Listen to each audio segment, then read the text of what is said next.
Well, hello and welcome to Stream It. This is the ultimate film and TV podcast that is just for you. In this week's episode, we're going to be hearing from the cast of the amazing new Transformers series. When he says, Autobots roll out, that is a thing that I've heard, that I've gotten excited about. Yeah, they're rolling out, man.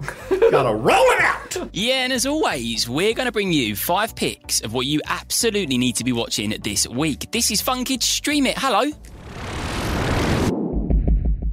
Hello. This is Stream It, the podcast where we chat to the biggest movie stars in the entire universe and find the best things for you to watch. Now, in today's episode, we're going to be hearing from 3 awesome stars. That's absolutely right, Connor. In fact, this week, our producer Paul went to chat to Pudi, who plays Bumblebee, and Alan Tudyk, who plays Optimus Prime. And of course, Sydney Mikayla, who plays Robby. And it's all about their brand new Nickelodeon and Paramount Plus series, Transformers EarthSpark. I feel like I got to say it like that. You know what I mean, Connor? Yeah, for sure. Absolutely. Now, in Transformers EarthSpark, we are introduced, which is really exciting, to a new generation of Transformers robots called Terrans, the first Transformer robots to be born on Earth. Now, together with the humans who welcome them in and care for them, they'll redefine what it means to be a family. And you know what? I can't wait. Neither can I. Let's take a listen. I'm here on a serious mission. Optimus Prime tasked me with training the next generation. Does this mean Bumblebee is coming to live with us? Twitch and Thrash are 2 totally new Transformers born on Earth. You're part of the family now, too. They need a crash course on Transformer life. Ta-da! With less crashing. So you're all part of the Transformers universe now. I firstly have to ask, are you all fans of Transformers? Yes, absolutely. I watched the 2007 movie with my dad, so being able to watch it at like 3 or 4 years old and now to actually be a part of the franchise is so incredible. So I'm just really grateful, and hopefully we can bond over this series like we did the movie. I am familiar with G1 characters. Me and my brother had the toys, and we would bash them together. And a lot of memories of creating our own Autobot and Decepticon battles and using that to express our own dynamic and in a healthy way. So yeah, we played with the toys, and that's how I got into the Transformers series. I was introduced in the 80s also, in the 1980s, back then, and it was just a revelation. The whole idea, it just blew my mind as a kid. Wait a second, they're cars and they're robots. Come on, man! And it's amazing. Yeah, it leaves a mark, and to be in it now it's really been shocking how certain moments in recording have been affecting. It just feels really good. I mean, you're not just in it, you're Optimus Prime. Right, that's the thing. I mean, he says when he says Autobots roll out, that is a thing that I've heard, that I've gotten excited about. Yeah, they're rolling out, man. Gotta roll it out. And when you do those things as an adult, the little kid in you is still there, and you don't realize it until it happens. Like, wow, you feel it like a kid again. You've been in some amazing films that our listeners love as well, like Star Wars, Moana. Right. How does Optimus Prime compare? So you've been in Moana? Yeah. I played the hey. Chicken? You played Yeah. Can you not tell? Yeah. This is obviously crazy. looking at me, it's How was that audition? No, I like that. Optimus, it's tough to hey, measuring up to hey. But he had such a limited vocabulary. So this, Optimus is better. As robots go, K2SO didn't transform into anything. I mean, not even like a bread maker. So this is, Optimus Prime's got a little on them, I have to say. Because he transforms into a big rig. And you don't really see it in a lot of the art, but those wooden seat roller things that are kind of good for circulation. Oh yeah. That you can sit on. On the back of the seat. He's got one of those. That's how. Wow. That makes me instantly relax. I've turned it up. Pretty awesome. I've turned it up with that. So does Bumblebee not have that? No. Bumblebee's trying to get the attention of his buddy Optimus, and Optimus usually doesn't respond for some reason. And working on my circulation. Because he's doing that. He's foam rolling his back. He's working on his lumbar support. Is that an insight into your real life friendship? Or? Is it, Alan? Look, I'm going to bring this up. And Sydney, you play a new character. I do. I've only seen the first episode, but something tells me they're quite important to the storyline. Is that right? I do. I think the Malto kids play a really important role. You know, Robby comes into this new town with Wiki. He doesn't really like it because he's from Philly and he really wants to be back home. But as he meets these Earth-born transformers known as Terrans, he gets to bond with them in a special way. You'll see why they're so bonded. But he finds a new purpose in being in with Wiki, and he has an amazing character arc because of it. How would you personally react if you found some Transformers right now on Earth? Oh man, right now? I mean, if I had no like obligation, I think I might like run. I feel like everyone's like, oh, I'll be their friend or whatever. But like, if you saw like 20-foot talking robots, I feel like you'd run and maybe like question your sanity. Especially if you knew how they felt as well, like in the show. Yeah, I know, but if you did know how they feel, I think maybe that would change things. Yeah. How about you, Danny? Oh, I would say finally. Like, I've been waiting for this moment. Thank you. Thank you for bringing my imagination and life into meaning and full purpose. And I would just try to align myself immediately with the robots because they're clearly going to be leading us. Agreed. You want to make friends with the aliens. Make friends with the aliens. They have a lot of power to help, fix a lot of things. Yeah, they can help us. Yeah. I think if I knew that a giant robot could, transform and all of a sudden, take me away on a quick journey, and we'd have a nice conversation. And that's all we want. Forget AAA. You got Wheeljack. Yeah, I want Wheeljack. He comes in. Yeah. I forgot to put gas in the car again. I'm on it. I'm on it. Here comes Wheeljack. Yeah. See, we want that. That's why I always say please and thank you to Alexa, because I'm just like, just in case. Just in case. You never know. I know we have to unplug. Stay on the good side. Heads up, newbies. School's in session. What's there to learn? Twitch and I already know how to change modes and stuff. I just wish I knew how to get these Terrans to listen to me. If you figure that out, could you let me know?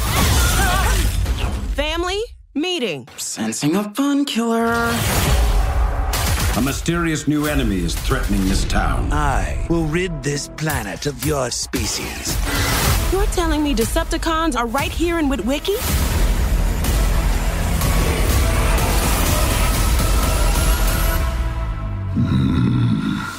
You always knew how to make an entrance, Megs. Bumblebee is my favorite. I think he's quite a lot of people's favorite. Thanks. I've heard top 2 a lot, so it's nice to. You're the one saying top 2. I did not say that. I mean, I've heard it a few times, and I'm just mirroring it back. Yeah, got it. But it's nice to be in the top 2. Yeah. He's top 1. Oh, yeah, which is pretty good. Oh, do you hear that? How does that make you feel, Alan? Wow. Well, I honestly don't feel that. I feel like Optimus, to me, is top 1. Yeah. He's, yeah. But it's exciting. It's so exciting. It's an iconic character. I love Bumblebee, so it's just giddy. Child in me is very, very excited and excited to bring this to the next generation of kids. Buzzing. Oh! That's quite a British phrase. Buzzing. I don't know. It was a Bumblebee reference. Like, it was. Yeah, okay. What's the England, if you're like buzzing, you're like really exciting. Oh, yeah. So you're buzzing to be Bumblebee. I'm buzzing. There you go. Yeah. And each of you individually, what characteristics do you think you share with your characters? I think both Robby and I can be maybe a little stubborn at times. What else do Robby and I share? We, both share that little sibling bond. Zion in real life, she's so amazing, like a little sister to me. So that's also really great. I think Bumblebee has a playful energy. I think he's excited. He is trying to prove himself. These are many things I'm trying to do. In many ways, I find myself trying to do that as a father. I have 2 young kids, and I think Bumblebee in this new version is in this mentorship role where he's trying to figure out how to be a teacher, a mentor, while still, proving himself to the Autobots and to Optimus Prime. And this sort of balance between 2 worlds is something I definitely find myself relating to. I mean, other than the long haul trucking, which is something that I share, obviously, immediately the long haul, the late nights and just the big rig work. I am at a point in my life where I have to be a teacher and a leader to some younger people, and setting a good example. And sharing life experience with them, making the tough choices, making the right choices, and to figuring out helping others know who to trust. That's a lot of what goes on in this season. So there's a lot of those things that are motivating the character in this season that I share in my life. I think you mentioned it, Sydney, that you watched the show, the film with your dad. Is that something you're going to show your kids? Like, you're going to share this series with them and be like, that's Dad? Yes, absolutely. We'll see how they respond to it. But yeah, I'm very excited about that. I think that's part of the joy of doing this type of work is not only do I get to inhabit a character that was beloved by me as a child and my family and my brother and my sister, I now get to bring a newer version to my own family, and we'll see how it goes. Hopefully I inspire them in some way, but it's at the core, it is a family story. It's about growing up, and I think that's a really lovely gift to be able to bring the next generation. Yeah. And to move away from that heartwarming moment, can you all give me your best Transformers sound effect? Yes. Mine is bad, so I'll start with me. We'll get better. Okay. Thank you. Nice. Oh, that's pretty good. That was good. It was good. It was. Yeah. I mean, your voice go up. Here's the thing. I want to talk to you both, actually. Yeah. I want to talk to Have some notes. Mine was. Where were you at rehearsal? Was that the only one? I think so. Yeah. Okay. The one that showed up. Yeah. Terror in the skies. Honor in the streets. Wasn't Megatron a bad guy? Not anymore. Autobots, roll out! How about a little Decepticon Autobot tango? By all means, resist. It's my favorite part. I don't know how to be a Transformer, B. You're thinking too hard. You can do this. With all of us together, those monsters don't stand a chance. Transformers EarthSpark. We have something called the Stream It 30-second challenge, which is you have 30 seconds to name as many of something as you can. Oh. Maybe you could do it as a team. Okay, great. That's a good idea. Yep. Car manufacturers, is that okay? Does Sure. that work? Oh, Yeah. car manufacturers. Yeah. Oh, Okay. yeah. Yeah. 30 Okay. seconds? Go. So what's a car manufacturer? That would be like Pontiac. That counts. Versus... Wait, hold him. Hold him. Okay. Like Ford. Yeah, Okay, got yes. it. Yeah. 3, 2, 1. Ford. Chevrolet. Tesla. Volkswagen. Range Rover. Subaru. The Prius. Alfa Romeo. Hyundai. Kia. Honda. Jeep. Nissan. Did we say Toyota? BMW. Did you say Ford Fusion? Ford. We said Ford. Mercedes. Oh, yeah. Jeep. Oh, BMW. Right. BMW. Mercedes. Land Rover. Jaguar. Vespa. You got 18. That's pretty which good. Hey. is the record. Is it the record? 16 was the record. Oh, wow. And that was people from history, 16. So yours was harder. Because you could say anyone from history. Great work, team. Nice. Yeah, that is good. Yes. Well, cheers for that, Paul. And of course, thank you to Danny, Alan and Sydney. You can watch Transformers EarthSpark on Paramount Plus right now, or of course on Nickelodeon, and that is from the 21st of November. Quite like that, sending producer Paul to go and do our work for us, eh, Robyn? Yeah, cheers for that, Paul. Every week? What about that? Yeah, I reckon so. I reckon we should do some work now and bring you the Look Forward, which is the part of the pod where we tell you our top 5 picks of what you defo absolutely should be watching this week. The Look Forward. Now, my first pick this week is Disenchanted. Now, it's a long-awaited sequel to the brilliant Disney movie Enchanted, which I absolutely love. It is, of course, about a cartoon princess called Gazelle who finds herself transported to the real world. Now, in Disenchanted, Gazelle ends up moving to a new community, which throws the real and cartoon worlds off balance. So excited. Now, this movie, which I am very, very excited to watch, is on Disney Plus from the 18th of November. Good one to start. Now on to mine. Slumberland, a young girl who discovers a secret map to the dream world of Slumberland. And with the help of an eccentric outlaw played by Jason Momoa, she travels through dreams and nightmares with the hopes that she'll be able to see her late father again. That's available to stream on Netflix, and it's available from the 18th of November. Now, my next pick today is called The Snowy Day. Now, this is based on the award-winning book. Peter goes on a magical snowy walk to his nana's house to bring home their Christmas Eve dinner. I mean, is it too early to watch Christmas films? I think not. It is never too early to watch a Christmas film. And you can catch this on Amazon Prime right now. I think the name of this one is one of the best. Monster-Loving Maniacs. This isn't Christmassy, no, but it's definitely a treat. 3 monster-loving kids live with their monster-loving grandpa. What could possibly go wrong? I'll let you have a little think about that. And you can find it on iPlayer to find the answers. There's 13 episodes on there for you, and that's available for you now.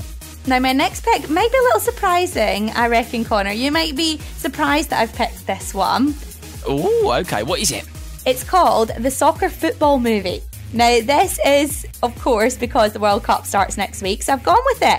The Soccer Football Movie on Netflix. And nope, I'm not just describing it. That is really what it's called.